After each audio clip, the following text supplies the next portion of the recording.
Hello നമസ്കാരം. Spoke സ്റ്റോറീസിൻ്റെ പുതിയൊരു വീഡിയോയിലേക്ക് എല്ലാവർക്കും സ്വാഗതം. എല്ലാവരും സുഖമായിട്ടിരിക്കുന്നു എന്ന് വിശ്വസിക്കുന്നു. കുറേ നാൾ കൂടിയിട്ടാണ് നമ്മളിന്നൊരു വീഡിയോ നമ്മുടെ ചാനലിൽ അപ്ലോഡ് ചെയ്യുന്നത്. അടുപ്പിച്ചടുപ്പിച്ചുള്ള ദിവസങ്ങളിലുള്ള ഡ്യൂട്ടിയും മറ്റ് ചില കാര്യങ്ങളൊക്കെ ആയിട്ട് തിരക്കായി പോയതുകൊണ്ട് കൃത്യമായിട്ട് വീഡിയോ എടുക്കാനോ അത് എഡിറ്റ് ചെയ്ത് അപ്ലോഡ് ചെയ്യാനുള്ളൊരു സാവകാശമൊന്നും കിട്ടിയില്ല എന്നുള്ളതാണ് സത്യം. അതുപോലെ തന്നെ നമ്മൾ സൈക്ലിംഗ് വീഡിയോസ് ചെയ്യുന്നത് കൊണ്ട് കാലാവസ്ഥ മിക്കപ്പോഴും ഒരു വില്ലനായിട്ട് വരാറുണ്ട്. ഇതിപ്പോൾ കഴിഞ്ഞ കുറേ ദിവസങ്ങളല്ല, കഴിഞ്ഞ കുറേ ആഴ്ചകളായിട്ട് ഇവിടെ നല്ല മഴയും പിന്നെ സൈക്ലിങ്ങിന് തീരെ പറ്റാത്തൊരു വെതറായിരുന്നു. അപ്പോൾ അതുകൊണ്ട് തന്നെ പുറത്തൊന്നും പോകാൻ പറ്റിയിട്ടുണ്ടായിരുന്നില്ല. പിന്നെ ഞാൻ ആദ്യത്തെ വീഡിയോസിലൊക്കെ പറഞ്ഞിരുന്ന പോലെ നമ്മുടെ സമ്മറൊക്കെ കഴിഞ്ഞു, ഓട്ടം സീസൺ സ്റ്റാർട്ട് ചെയ്തു. അപ്പം ഓട്ടം സീസൺ സ്റ്റാർട്ട് ചെയ്തതിൻ്റെ ചില ലക്ഷണങ്ങളൊക്കെ മരങ്ങളിലൊക്കെ നോക്കിക്കഴിഞ്ഞാൽ നമുക്ക് മനസ്സിലാകും. പഴുത്ത ഇലകളൊക്കെ വന്നു തുടങ്ങി. അപ്പം ഇനിയുള്ള വീഡിയോകളിൽ ആ ഒരു കാഴ്ചകളും കൂടെ വളരെ മനോഹരമായിട്ട് നിങ്ങളിലേക്ക് എത്തിക്കാൻ സാധിക്കും എന്ന് ഞാൻ വിചാരിക്കുന്നു. അപ്പോൾ എന്തായാലും തുടർന്നും അടുപ്പിച്ചടുപ്പിച്ച് വീഡിയോസ് കൊണ്ടുവരാൻ വേണ്ടിയിട്ട് ഞാൻ മാക്സിമം ശ്രമിക്കും. അപ്പോൾ നമുക്ക് കഥകളൊക്കെ നിർത്തിയിട്ട് ഇനി കാര്യത്തിലേക്ക് കിടക്കാം. അപ്പോൾ ഇന്നത്തെ നമ്മുടെ യാത്ര ഇവിടെ അടുത്ത് ബെക്കൺസ്ഫീൽഡ് എന്ന് പറയുന്നൊരു സ്ഥലമുണ്ട്. അവിടെ ബെക്കൺസ്കോട്ട് എന്ന് പറയുന്ന ലോകത്തിലെ ഏറ്റവും പഴക്കം ചെന്ന മോഡൽ വില്ലേജും ഒരു മിനിയേച്ചർ റെയിൽവേ ഉണ്ട്. അപ്പോൾ അത് കാണാൻ വേണ്ടിയിട്ടാണ് നമ്മളിന്നിപ്പോൾ പോകുന്നത്. ഈ ബെക്കൺസ്ഫീൽഡ് മോഡൽ വില്ലേജിൻ്റെയും മിനിയേച്ചർ റെയിൽവേയുടെയൊക്കെ കുറച്ച് വീഡിയോസ് ഞാൻ ഷോർട്സിൽ അപ്ലോഡ് ചെയ്തത് കുറച്ച് പേരൊക്കെ കണ്ടിട്ടുണ്ടാകും. അപ്പോൾ അതിൻ്റെ കുറച്ച് കൂടുതൽ ഡീറ്റെയിൽഡ് ആയിട്ടുള്ളൊരു വീഡിയോയിലേക്കാണ് ഇന്ന് പോകുന്നത്. അപ്പം വീഡിയോ സ്കിപ്പ് ചെയ്യാതെ എല്ലാവരും കാണുക. പ്രത്യേകിച്ച് കുട്ടികൾക്കൊക്കെ ഭയങ്കരമായിട്ട് ഇഷ്ടപ്പെടുന്ന കണ്ടൻറ്റാണ് ഇന്നത്തെ വീഡിയോയിലുള്ളത്. അപ്പം നമ്മുടെ ചാനൽ സബ്സ്ക്രൈബ് ചെയ്തും കൂടെ നമ്മളെ സപ്പോർട്ട് ചെയ്യുക. ഈ വീഡിയോ അല്പം ലെങ്തി ആവാനുള്ള സാധ്യതയുള്ളതുകൊണ്ട് ഞാൻ നമ്മുടെ സൈക്കിൾ സവാരിയുടെ കാഴ്ചകൾ അധികം നിങ്ങളിലേക്ക് എത്തിക്കുന്നില്ല. നമുക്ക് ഡയറക്റ്റായിട്ട് ബെക്കൺസ്കോട്ടിൻ്റെ കാഴ്ചകളിലേക്ക് പോകാം.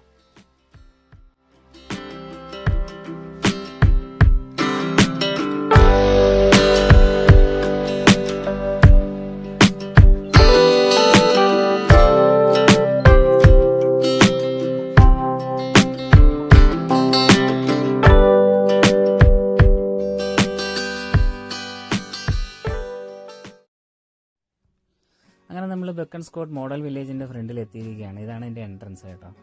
ഇന്ന് വലിയ തിരക്കൊന്നും കാണുന്നില്ല, ഇടദിവസം ആയതുകൊണ്ടാണെന്ന് തോന്നുന്നു. ഈ ബെക്കൺസ്കോട്ട് എന്നുള്ളത് ഈ ഒരു മോഡൽ വില്ലേജിൻ്റെ മാത്രം പേരാണ് കേട്ടോ. ഈ സ്ഥലത്തിന് പറയുന്ന പേര് ബെക്കൺസ്ഫീൽഡ് എന്നാണ്. ഇത് ലണ്ടനിൽ നിന്ന് ഏകദേശം 1 മണിക്കൂറൊക്കെ ട്രെയിനിലൊക്കെ യാത്ര ചെയ്ത് കഴിഞ്ഞാൽ എത്താൻ പറ്റുന്നൊരു ലൊക്കേഷനാണ്. പിന്നെ ഈ ഒരു പ്രോപ്പർട്ടിക്കകത്തേക്ക് സൈക്കിൾ കടത്തി വിടില്ല. അതുകൊണ്ട് തന്നെ ഞാൻ സൈക്കിള് സേഫാണെന്ന് തോന്നിയ ഒരിടത്ത് ലോക്ക് ചെയ്ത് ഇങ്ങനെ വെച്ചിരിക്കുകയാണ്. ഞാനങ്ങനെ ടിക്കറ്റൊക്കെ എടുത്ത് മുമ്പോട്ട് നടക്കുകയാണ്. ഏകദേശം 13.20 അഡൽസിനുള്ള ചാർജ്, കുട്ടികൾക്കാണെങ്കിൽ 8.40. പിന്നെ സ്പെഷ്യൽ റേറ്റുകളൊക്കെ അവൈലബിൾ ആണ് കേട്ടോ. സ്റ്റുഡൻറ്റ് ഡിസ്കൗണ്ട് അങ്ങനെയുള്ള കാര്യങ്ങളൊക്കെ അവൈലബിൾ ആണ്. അവരുടെ ഒഫീഷ്യൽ സൈറ്റിൽ കയറി നോക്കിക്കഴിഞ്ഞാൽ ഡീറ്റെയിൽസ് ഒക്കെ കിട്ടും. പിന്നെ ഇവിടെ വന്ന് നമുക്ക് ബുക്ക് ചെയ്യാം. ഇനി നേരെ കാണുന്നത് ഒരു ലൈറ്റ് റെയിൽവേ ആണ് കേട്ടോ. ഒരു ചെറിയ ടോയ് ട്രെയിൻ പോലത്തെ സംഭവമാണ്. മിനിയേച്ചർ അല്ല, ഇതിൽ കയറി നമുക്ക് യാത്ര ചെയ്യാൻ പറ്റുന്നതാണ്. അപ്പം തിരിച്ചു വരുന്ന വഴിക്ക് നമുക്ക് ഇത് ഓപ്പറേഷനിലാണെങ്കിൽ നമുക്കത് കയറി കാണാം. അപ്പം നമ്മൾ ബെക്കൺസ്കോട്ടിൻ്റെ കാഴ്ചകളിലേക്ക് പോവുകയാണ്. 1920കളുടെ ആദ്യം റോളൻ കാലിംഗ്ഹാം എന്ന് പറയുന്നൊരു വ്യക്തിയാണ് ഈ ഒരു ബെക്കൺസ്കോട്ട് മോഡൽ വില്ലേജ് ഇവിടെ സ്ഥാപിച്ചത്. ഏകദേശം ഒരു 4.5 ഏക്കറോളം സ്ഥലത്താണ് ഇതിങ്ങനെ വ്യാപിച്ച് കിടക്കുന്നത്. അപ്പോൾ ഇതിവിടെ സ്ഥാപിക്കാനുണ്ടായതിന് പിന്നിൽ ഒരു വളരെ രസകരമായിട്ടുള്ളൊരു കഥയൊക്കെ ഉണ്ട്. അത് ഞാൻ പിന്നീട് പറഞ്ഞു തരാം. വളരെ പെട്ടെന്ന് തന്നെ ഇതൊരു വലിയ ടൂറിസ്റ്റ് അട്രാക്ഷനായിട്ട് മാറുകയും നമ്മുടെ മരിച്ചുപോയ എലിസബത്ത് രാജ്ഞി അമ്മച്ചി അവരുടെ 8ാമത്തെ ബർത്ത്ഡേക്ക് ഇവിടെ വന്ന് വിസിറ്റ് ചെയ്തതിൻ്റെ ഫോട്ടോ ഒക്കെ ഇവിടെ സൂക്ഷിച്ചിട്ടുണ്ട്. അപ്പോൾ തന്നെ ഇതിൻ്റെ പഴക്കം എന്തുമാത്രം ഉണ്ടെന്ന് നമുക്ക് ഊഹിക്കാമല്ലോ. ഏകദേശം 100 വർഷമാകാൻ പോവുകയാണ് ഇത് പബ്ലിക്കിന് തുറന്നു കൊടുത്തിട്ട്.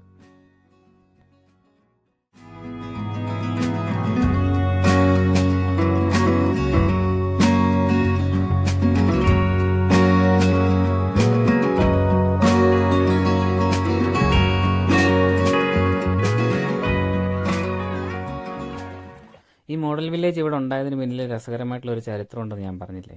ഈ ബ്രിട്ടീഷുകാർക്ക്, പ്രത്യേകിച്ച് പഴയ തലമുറയിൽപ്പെട്ട ബ്രിട്ടീഷുകാർക്ക് ഈ മോഡൽ മേക്കിങ്ങിനോടൊക്കെ ഭയങ്കര ക്രേസാണ്. അപ്പോൾ അവരുടെ ഒരു ഹോബിയുടെ ഭാഗമാണ് ഇതുപോലെ മോഡൽ വില്ലേജുകൾ ഉണ്ടാക്കുക, അതുപോലെ മോഡൽ റെയിൽവേകൾ ഉണ്ടാക്കുക. ഇങ്ങനെയുള്ള കാര്യങ്ങളൊക്കെ അവർക്ക് ഭയങ്കര ക്രേസുള്ളൊരു ഏരിയയാണ്.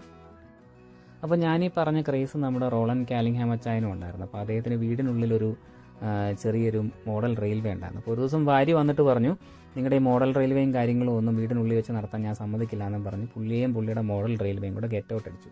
അപ്പോൾ അങ്ങനെ ഗെറ്റ് ഔട്ട് അടിച്ച വിഷമം തീർക്കാൻ വേണ്ടിയിട്ട് ആൾ വന്ന് ഈ ബെക്കൺസ്ഫീൽഡ് എന്ന് പറയുന്ന സ്ഥലത്ത് വന്ന് 4 ഏക്കർ സ്ഥലം അങ്ങ് വാങ്ങി.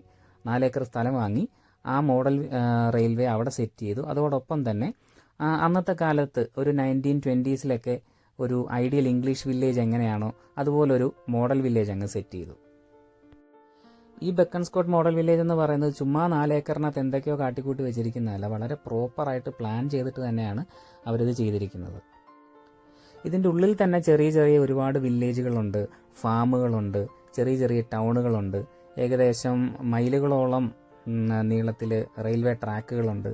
അപ്പോൾ അതിലൊക്കെ ചെറുതും വലുതുമായിട്ടുള്ള റെയിൽവേ സ്റ്റേഷനുകളുണ്ട്, സർക്കസ് ഉണ്ട്, കാർണിവൽ നടക്കുന്ന ഗ്രൗണ്ടുകളുണ്ട്, സൂ ഉണ്ട്. അങ്ങനെ ഒരു ഏരിയയിൽ, ഒരു ബ്രിട്ടീഷ് ഗ്രാമത്തിൽ വേണ്ട എല്ലാ കാര്യങ്ങളും ഇവിടെ അവർ ഒരുക്കി വെച്ചിട്ടുണ്ട്.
ഈ കാണുന്നത് ഇവിടുത്തെ മിനിയേച്ചർ റെയിൽവേയിലെ സിഗ്നൽ ബോക്സും റിലേ റൂമും ഒക്കെയാണ് കേട്ടോ.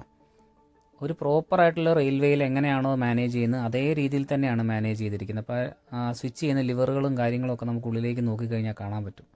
അപ്പോൾ ഒരു ഓപ്പറേറ്റർ ഇവിടെ ഇരുന്നിട്ടാണ് ഈ ട്രെയിനുകൾ മുഴുവനും കൺട്രോൾ ചെയ്യുന്നത്. ഇവിടെ പാസഞ്ചർ ട്രെയിനുകളുണ്ട്, ഗുഡ്സ് ട്രെയിനുകളുണ്ട്, ഇലക്ട്രിക് ട്രെയിനുകളുണ്ട്. അപ്പോൾ ഇതെല്ലാം കൺട്രോൾ ചെയ്യുന്നത് ഈ റൂമിനകത്തിരുന്നിട്ടാണ്.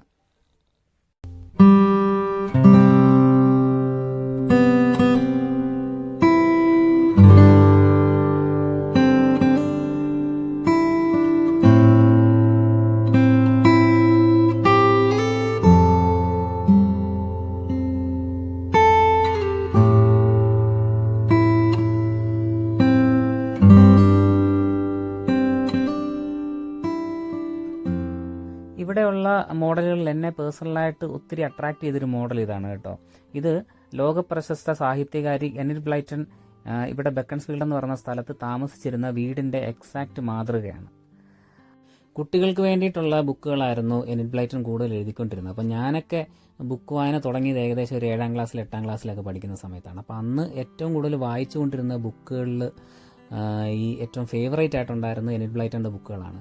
ഫേമസ് 5, സീക്രട്ട് 7 പോലെയുള്ള സീരീസുകൾ, ഭയങ്കര ത്രില്ലിംഗ് ആയിട്ടുള്ള സീരീസുകളൊക്കെ ഒറ്റ രാത്രി കൊണ്ടിരുന്ന് വായിച്ചതൊക്കെ എനിക്കിപ്പോഴും ഓർമ്മയുണ്ട്. അന്ന് ഈ ഇൻ്റർനെറ്റും മൊബൈൽ ഫോണും ഒന്നും ഇല്ലാതിരുന്നത് കൊണ്ട് തന്നെ ഇതുപോലുള്ള ബുക്കുകളൊക്കെ ലൈബ്രറിയിൽ നിന്ന് എടുത്തുകൊണ്ട് വന്നു കഴിഞ്ഞാൽ ആദ്യം വായിക്കാൻ വേണ്ടിയിട്ട് ചേച്ചിയുടെ വഴക്ക് കൂടുമായിരുന്നു. അപ്പോൾ അതൊക്കെ ഒരു ചൈൽഡ്ഹുഡ് മെമ്മറീസാണ്. അപ്പോൾ അതുകൊണ്ട് തന്നെ ഈ ഒരു വീട് എന്ന് പറയുന്നത് നമ്മുടെ ചൈൽഡ്ഹുഡുമായിട്ട് ഒരുപാട് ബന്ധപ്പെട്ട് കിടക്കുന്ന പോലെ എനിക്ക് ഫീൽ ചെയ്യുന്നുണ്ട്.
ഇതൊരു ടൈപ്പ് ഓഫ് റെയിൽവേ സിസ്റ്റമാണ് കേട്ടോ. ഫണിക്കുലർ റെയിൽവേ സിസ്റ്റം എന്നാണ് ഇതിന് പറയുന്നത്.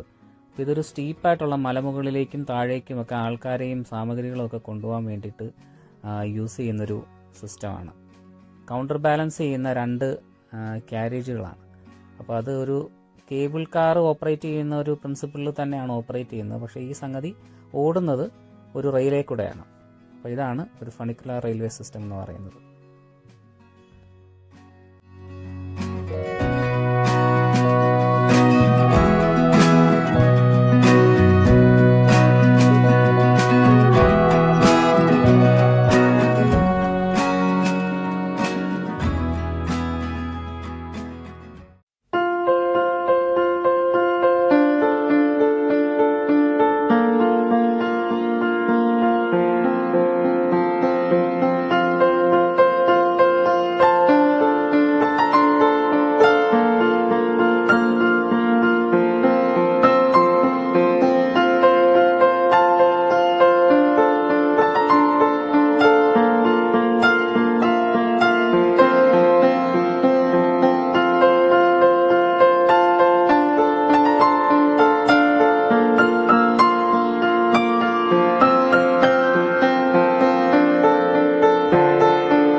നമ്മളിവിടെ കാണുന്ന ഓരോ ഐറ്റവും, അതിപ്പം ബിൽഡിംഗ് ആണെങ്കിലും കടകളാണെങ്കിലും മനുഷ്യരുടെ ഫിഗറുകളാണെങ്കിലും മൃഗങ്ങളാണെങ്കിലും ട്രെയിനുകളാണെങ്കിലും എല്ലാത്തിനും ഭയങ്കര ഡീറ്റെയിലിങ്ങും പെർഫെക്ഷനുമാണ് കേട്ടോ. അത് പറയാതിരിക്കാൻ വയ്യ.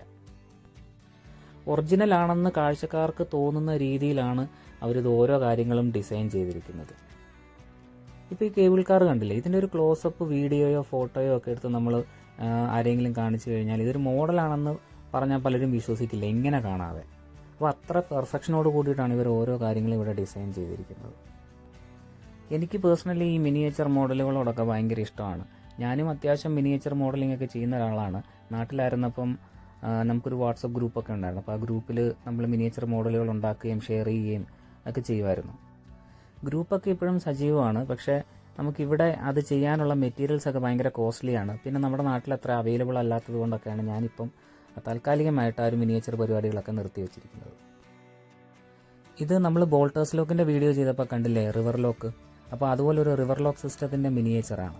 അപ്പോൾ ഇതൊക്കെ ജസ്റ്റ് ചുമ്മാ ഒരു മിനിയേച്ചർ പോലെ ഉണ്ടാക്കി വെച്ചിരിക്കുകയല്ല, ഇതൊക്കെ 100% വർക്ക് ചെയ്യുന്ന മോഡലുകളാണ്. അല്ലാതെ ജസ്റ്റ് ചുമ്മാ നമ്മളെ കാണിക്കാൻ വേണ്ടി ഇങ്ങനെ ഉണ്ടാക്കി വെച്ചിരിക്കുന്നതല്ല. ഒരു റിവർ ലോക്ക് എങ്ങനെ വർക്ക് ചെയ്യുന്നു അതുപോലെ തന്നെ വർക്ക് ചെയ്യുന്ന സിസ്റ്റമാണ്. ഇതൊരു മരണക്കിണറിൻ്റെ മോഡലാണ്. ഇതും വർക്ക് ചെയ്യുന്നതാണ്. അവരിപ്പോൾ തൽക്കാലത്തേക്ക് നിർത്തി വെച്ചിരിക്കുന്നതാണ്. ഇവിടെ ബൈക്കിൻ്റെ അടുത്തൊരു സ്റ്റണ്ട് മാനൊക്കെ നിൽപ്പുണ്ട്. ഇതാരാ? കാർണിവൽ സിനിമയിലെ മമ്മൂട്ടിയോ ബാബു ആൻ്റണിയോ ആരോ ആണെന്ന് തോന്നുന്നു.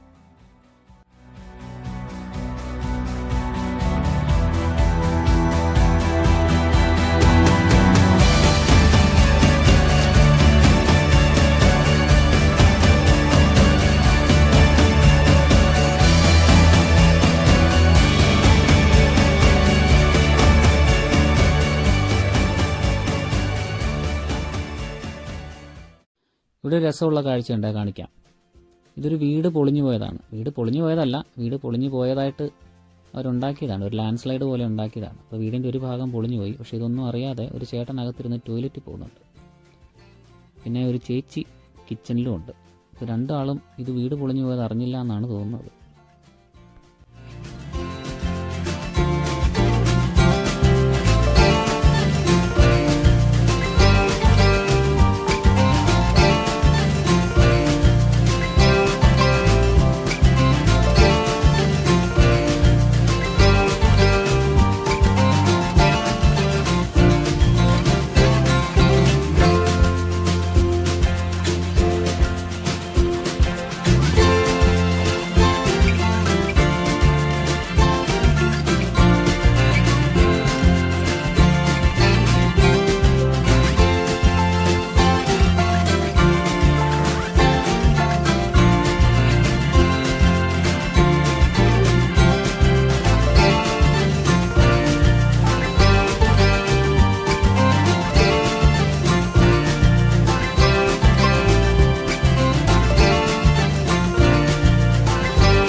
അപ്പോൾ ബെക്കൻ സ്കൗട്ട് മോഡൽ വില്ലേജ് എന്ന് പറയുന്ന നമ്മുടെ കുഞ്ഞൻ അത്ഭുത ലോകത്തിൻ്റെ ഏകദേശം കാഴ്ചകളൊക്കെ ഇവിടെ അവസാനിക്കുകയാണ്.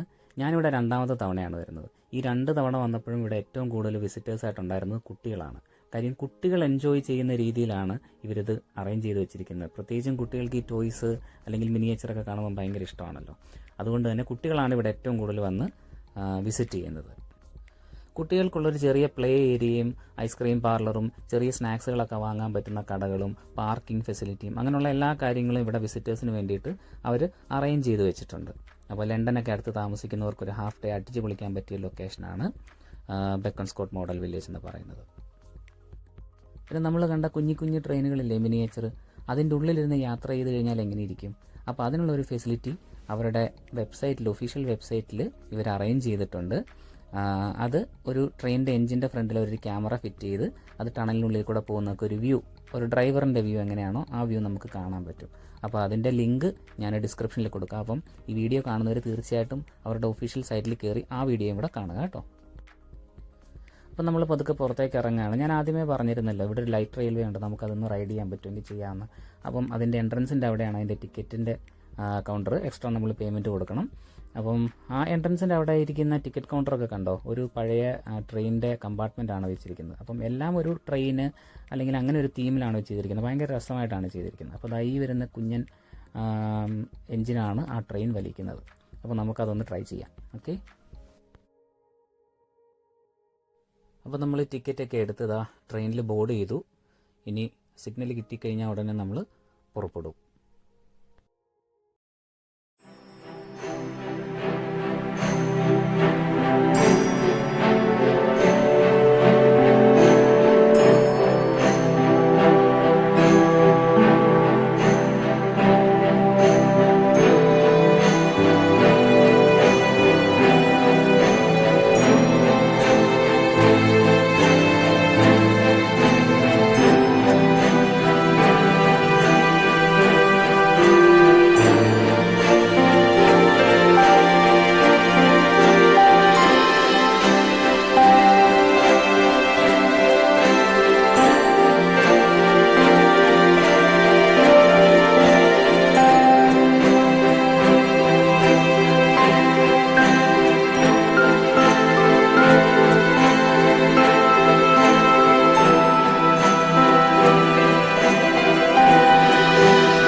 അപ്പോൾ ഇന്നത്തെ വീഡിയോ എല്ലാവർക്കും ഇഷ്ടപ്പെട്ടു എന്ന് വിചാരിക്കുന്നു. വീഡിയോ ഇഷ്ടപ്പെട്ടവർ ലൈക്ക് ചെയ്യുക, ഷെയർ ചെയ്യുക, നിങ്ങളുടെ വിലയേറിയ അഭിപ്രായങ്ങളും നിർദ്ദേശങ്ങളും ഒക്കെ കമന്റിൽ രേഖപ്പെടുത്തുക.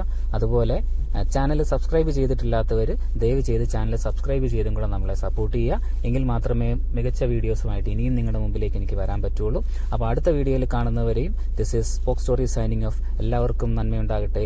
Good bye.